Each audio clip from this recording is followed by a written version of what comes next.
ሙሉ በሙሉ ዝ ፕሮጀክት አይናጾኒና ናብ መንግስት ኤርትራ በቀጥታ አታው ክግበር በዝጋጣሚ ደጊምና ንሕብር ሙሉ በሙሉ ዝ ፕሮጀክት አይናጾኒና ስጋጅ ተዋጪ ዘሎ ድማ ዳርጋ 30,000 ናይ ካናዳ ዶላር ሰላም ከመይ ትኾኑ ጋይስ ሎም ማዓንቲ ብዛዕባ መግለጺ ኤምባሲ ኤርትራ ልዕሊ 30,000 ዝኸውን ዝተዋፀ ገንዘብ ብዛዕባ እዚ ዘውፅኦ መግለጽ ኣሎ እዚ ክንርኢና ከምኡን ብዮናስ እምባይ ወይ እዚ ጎ ግሪን ኤርትራ ዝተባሃለ ዝኸፈተውን ዝተዋህበ መብርህውን ክንርኢና ስለ ሳሞዳት 50 ይጽንሑ መግለጺ ኤምባሲ ኤርትራ ብሕቡራት መንግስታት አሜሪካ ዝብል እዩ ብዛዕባ መንግስቲ ዘይፈቀዶ ዘይማእከሎን ፕሮጀክት ምእካብ ገንዘብ ካብ ህዝቢ ዝብል እዩ ኣብ መፋረቕ 2024 ብዮናስ እምባይ ጎ ግሪን ኤርትራ ዝፍለጥ ናይ ዳግመ ምግራብ መደብ ውልቃዊ ተበግሶ ብምውሳድ ኣብ ማሕበራዊ መራኸቢታት ጎስጓስ ጀሚሩ እዚ መደብ ሚኒስትር ሕርሻ ዘይጸደቀ ምዃኑ ንዝምልከቱ ኣካል ተወኪስና ምስ ፈለጥና ሚኒስትር ሕርሻ ብዝሃቡና መብርሕ መሰረት ኣብ ወርሒ ጥቅምቲ 2024 ብመንገዲ ወኪል መንግስት ኤርትራ አካብ ካናዳ ነቲ ዘይተማለ ፕሮጀክት ደው ከብል ዮናስ መምርሕ ተዋሂቦ ኣብዚ ክንጸር ዘሎ እቲ ፕሮጀክት ዘይተማለአን ዘይተፈቅደን ካብ ርእስ ምዃኑ ኣብ ወጻኢ ፈልስታት ናብ ሃገር ምእታው ኣዝዩ ጥንቃቅን መጽናዕትን ዝሓትት ብሚኒስትር ሕርሻ ጥራይ ክትግበር ዝግብኦን ኣዝዩ ተኣፋፍ ስራሕ ስለ ዝኾነ ብደረጃ ሃገር ልዑል ጥንቃቀ ዝሓትት ጉዳይ ምዃኑ ኣብ ግምት ከኣትሎ ዮናስ ነቲ ዕማም ከበግሶን ከለዎም ብመንገዲ ኤምባሲ ኤርትራ ቢሉ ሓሳቡ ከቀርብ ተነጊሮ ክንሱ ዛጊት ከምኡ ዘይምግባሩ ቁኖ ዓይነበረን ኣብ ሰዓቱ ምስ ተነግሮውን ደው ከብሎ ቃልኣት ይኹንሱ ነቲ ጀሚሮ ዝነበረ ጎስጓስ ምእካብ ገንዘብ ጎፈንድሚ ቀጺልዎ ስለዚ ድማ ኣብ ወርሒ ግንቦት 2025 ደው ከብል ምስ ኣድላይ መብርሂታት በጽሕዎ ዳግም መምርሒ ካብ ኤምባሲ ሃገር ኤርትራ ሕቡራት መንግስታት አሜሪካ ሊእኽናሉ ከም ዝበጽሖ ድማ ብዝለኣኸልና በጽሑኒ ዝብል መልሲ ኣረጋጊጽና ኣብዚ ዝለኣኽናሉ ጽሑፍ ነቲ ዘይምእኩል ዕማም በቲ ዝተዋህቡ መምርሒ መሰረት ከካይዶ ጸንሐ መሰረት ዘይብሉ ጎስጓስ ደው ከብሎ ጎፈንድሚ ኣኪቦ ዘሎ ገንዘብ ንምምላስ ንህዝቢ ድማ እቲ ቁኑዕ ሓበሬታ ብምሃብ መእረምቲ ክግበር ተሓቢሮ ነይሩ ብዕለት 3 ሰነ 2025 ድማ ወኪል ቆንስላዊ ጉዳያት ኣብ ቶሮንቶ ኣብ ቤት ጽሕፈት ብኣካል ጸዊዑ ኣድላይ መብርሂ ብምሃብ ተወሳኺ መተሓሳሰብ ቀሪቡሉ እዚ ኩሉ መምርሕን ሓበሬታትን እንዳተዋህቦ ክቅጽል ጸኒሑ ነቲ ምእካብ ገንዘብ ደው ኣብ ዘብለሉ ድማ ነቲ ሓቅታት ከም ዘለዎ ንህዝቢ ኣብ ክንዲ ምግላጽ ጉጉይ ሓበሬታ እንዳሃበ ኣብ ማሕበራዊ መራኸቢታት ዘየድሊ ክትዓት ምድንጋርን ፈጢሩ ስለዝጸንሐ በዚ መግለጺ ከምእዘን ግድን ኮይኑሎ ብተወሳኺ እቲ ብስም ፕሮጀክት ዳግም ምግራብ ኤርትራ ጎ ግሪን ኤርትራ ጎፈንድሚ ካብ ህዝቢ ዝተኣከበ ልዕሊ 30,000 ዶላር ብስም ሚኒስትር ሕርሻ ኣብ ተመሳሳሊ ናይ ዳግም ምግራብ መደብ ምእንቲ ክውዕል ናብ መንግስቲ ኤርትራ ብቐጥታ ኣታው ክግበር በዝጋጣሚ ደጊምና ንሕብር ዝብል ሓበሬታ እዩ ኤምባሲ ኤርትራ ብሕቡራት መንግስታት አሜሪካ መግለጺ ኣውፂኢሎ ዮናስ እምባይ ወይ ብጎ ግሪን ኤርትራ ዝፍለጥ ዝትሪኦ ዘለኹም እዩ ኣብ ዝሓለፈ ውሕዳት እዋናት ጀሚሩ ኣብ ሶሻል ሚዲያ ወይ ማሕበራዊ መራኸቢታት ብተደጋጋሚ መልሲ ክህብ ይረአ ነይሩ unfortunately the ቀጽልና ዝነበርና ፕሮጀክት ዳርጋ 5 ዓመት ሙሉ በመጽናቲ ናብ ዝተፈላለ ሃገራት ናብ ፓናማ ታይላንድ ብራዚል ጋያና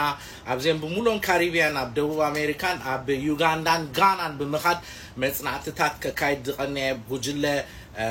ጎ ግሪን ኤርትራ ኢኒሺየቲቭ ወይ ድማ ተወግሶ ሐምላይ ኤርትራ ብዝብል ቅድመ 5 ዓመት ተጀሚሮ ማለት እዩ ነገር ግን ኣብዚ ሰዓት እዚ በላዕሎት ሰበስልጣን ወይ ድማ ወኪል መንግስት ኤርትራ ኣብ አሜሪካ ዋሽንግተን ዲሲ ደብዳቤ ሰዲዶም እዚ ፕሮጀክት እዚ ደው አብልዎ ኮምፕሊትሊ ደው አብልዎ ዝትገብሮ ደለኹም ጎፋንድሚ ብሙሉ ጾሎ እቲ ገንዘብ ድማ ናብ ህዝቢ ሪፋንድ ግበሮ ደው አብልዎ ዝብል ትእዛዝ መጪናሎ unfortunately ኣብዛ ሓለፈ 5 ዓመታት ለ49,000 ናይ አሜሪካን ዶላር laboratory research travel accommodation እዚ ሁሉ ካብ ጅባና አውጪና ንሽፍኖ ዝነበርናዩ ስጋጅ ተዋጪ ዘሎ ድማ ዳርጋ 30,000 ናይ ካናዳ ዶላር እዚ ዶላር ድማ ናብቶም ቅድመ ህጂ ሪሰርች ዝገበሩ ኤርትራውያን ህዋትና ካብ ጅባም አውጪኦም እንደገና ኻ ለ2,000 ዶላር ዶኔት ዝገበሩ ነኦም ሪፋንድ ክንገብረሎም ኢና ትገንዘብ ማለት እዩ ሙሉ በሙሉ እዚ ፕሮጀክት አይናጾኒና ግን ተስፋ ንገብር መንግስት ኤርትራ ሪኮንሲደር ገይሩ ብፍላይ ወጻኢ ጉዳይ ሚኒስቴር ንኤምባሲ ኤርትራ ደብዳቤ ክጽሕፈልና በዝጋጣሚ ንላቦ እቲ ዝግባእ መልሲውን በደብዳቤ ጽሕፍና ለና ስጋ ህጂ መልስ አይረኸብናን ማለት እዩ it is very disappointed ንኹሎም ዳርጋ ለ25,000 ኤርትራውያን መንስያት ኢንስፓየር ዝገበረ ኢኒሺየቲቭ ዩ በከምዚ በሃንት ደብዳቤ ደዋ ብሎ ዝብል ትእዛዝ ሂብካ ደው ምባሉ we are not satisfied with the decision ስለዚህ ነህና we are appealing to the government of Eritrea especially to representative of Eritrea in Washington DC reconsider ክጎብሮ ተስፋ ንገብር ማለት ካብ ህጀነኔው ደሆነ ይሁን ፋንድ በጎፋንድሚ ይሁን በፋንድራይዚንግ ዲነር ዲዩ አይንቀበልንና ማለት ደዋ ቢልና ያለና completely officially ደዋ ቢልና ያለና it is very disappointed news ንሁሎም ማለት እዩ ወኪል መንግስት ኤርትራ አብ ውድ ህብራት ሀገራት አብ whatever that in Washington DC አቶ ብርሃነ ድጻፈው ደብዳቤ ነዚህ ድመስል completely እዚ ፕሮግራም ደዋ ብልዎ ብዝብልዩ ካለኻ አብዝዙ ተቆሶኻ we are directed to completely refund the money እንተዘይ ኮነ ህጋዊ ስጉምቲ ክወሰደልኩም ይዝብል ደብዳቤ በጽና ዘሎ ከም ድዝከር ኣብ ዝሓለፈ እዋን ንሚኒስትር ህርሻ ፈልሲ ካፓናማ ተጻይኑና በኤርትራ ከምዛዕቶ ዘረጋግጥ ሰነዳቱን ረኺብና ኣለና ማለት እዩ እቲ ፓኬጂንግ እቲ ዝጻናዮ ንብረት ናብ ኤርትራ ከምዛዕቶን ሚኒስትር ህርሻ ከም ተቀበሎን ስጋ ህጂ እቲ ኢንፎርሜሽን ይቅጽል the communication ምስ ሚኒስትር ህርሻ ዘለና ስጋ ህጂ ንቅጽሎ ኣለና ወላ እንተ ኾነ እቲ ኤምባሲ ነዚ ነገር ዝደዋ ብሎ ምስበለና ድህሪዩ ምስ ሚኒስትር ህርሻ ዝገበርና ርክባት በሙሉ ዝተሰነደ ምዃኑ በዚ ጋጣሚ ክነህብረኩም ንፈት ሚኒስትር ህርሻ ኣብትናቱ ኢሜል ኮንቨርሴሽን ከም ዝገለጾ ዮናስ ሃውና ኸመ ያለኻ ትሰደድካዮ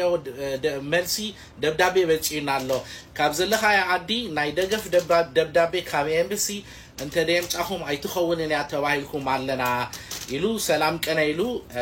ናይ ክፍለ ህግን ስርዓትን ናይ ሚኒስትር ህርሻ በደብዳቤ ገሊጹልሎ ኣነኻ ኤምባሲ ኤርትራ ዋሽንግተን ዲሲ ኻ አፕሮች ምስገበርኩኻ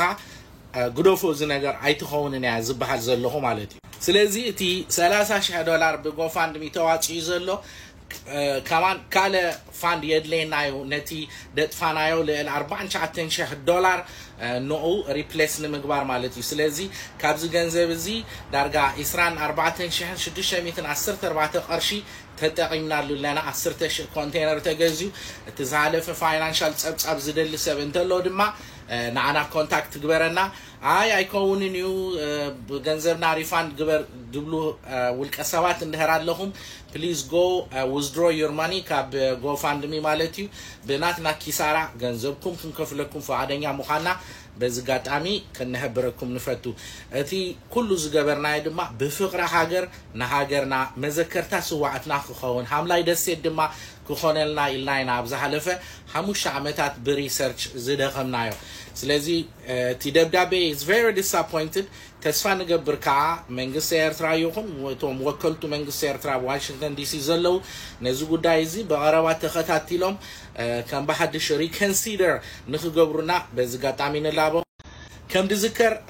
ሚካኤል ዝበሃል ኣብ እንግሊዝ ተቀማጦ አንድ እንግሊዝ ደሆነ ውልቀሰብ ብዛባዚ ፕሮጀክቱን አንጻርና ካብ ድጅምር ካብ ድቃለስ ዳርጋ ሃደወር ይኾይኑሎ ኣብትናይ መወዳታ ትሪትኒንግ ሜሴጅስ ድሰደደልና ድማ ንሱ ምስ ሰበስልጣን ኤርትራ አዝማዱ ሙኻኖምን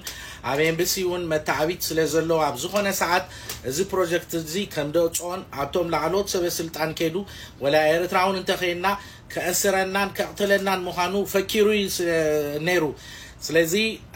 ነናኻ ነዚ ሁሉ ነቶም ዝምልከቶም አካላት ሰዲድና ኣለና በዝጋጣሚኻ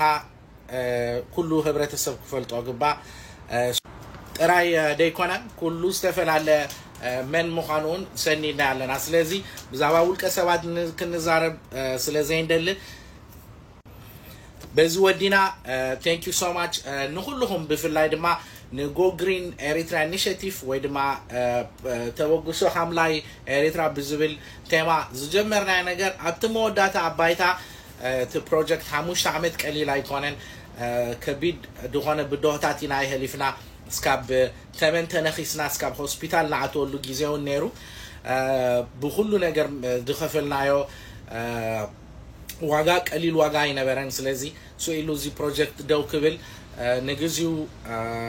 كسمعنا خليجن أتي كل زجبا هجاوي مسرح كتالن كله سقوم تتاتن كنوسد نقولهم بزجات أميت أويت نجبر thank you so much عزينا أنا مسجنكم whatever زكوانا هتون تلكم بوشتي كتصرفوا لي تخلو يغني لي عزيدا مسجن it is very disappointed for me that's all I can say for now أبز حلف أنوان أباناما أبز نبرنا لوجيزي معرف بتمن تناقيسنا أنتيدوت سلزنبرة بكرتيفهم باناما هوسبيتال تغوايوميت يومنا كات تمن دهنا مالتي سلازي أتي فقدوشن شروطاتن براحتاتن داخلنا زعكبنا يوفلسي زدخمنا ودخام قليل دخام أيقونن سلازي please بزقات أمي نخلو مع عبالاتنا يخونو قدوسات إرتراويان تعويت نقرب لنا بجاهم نتوم زملكتهم أخالات نتزاربكم بروجكتنا كم دسالت بزقات أمي يلابو كنت تريد لهم أب هوسبيتال عاتينيري أب أجري كبابي تمن نخيسوني أب كسايا باناما جنا موداتا أنتيدوت سلزنبرنا تواينا دهنا خبتي هذا مالت سلزي قال لي لا يكون تقولوا تزجبع سهم كتفلت أو زجبع نجر غيرنا لنا كنجمرو خلنا خا جرب كنت كلنا لنا كنت عقد نمنا دقلت نايو نحنا كابزوخاني يخون بوليتيكاوي هامانوتاوي ويد ما زوخان عين التكال حرا خوينا تي أجندانا لامانا جرب متكار أبيرترا بفير لايد ما زي كوكونات زبحال جرب أبيرترا نخاطينا نتسير زنبرنا جن we are very disappointed شيخ بالزدل thank you so much بمورال بزتفل على نجر ده هجسكم نيرتراوين بزقات عمي عزيز خمس جنكم فتو ده هانكنا thank you so much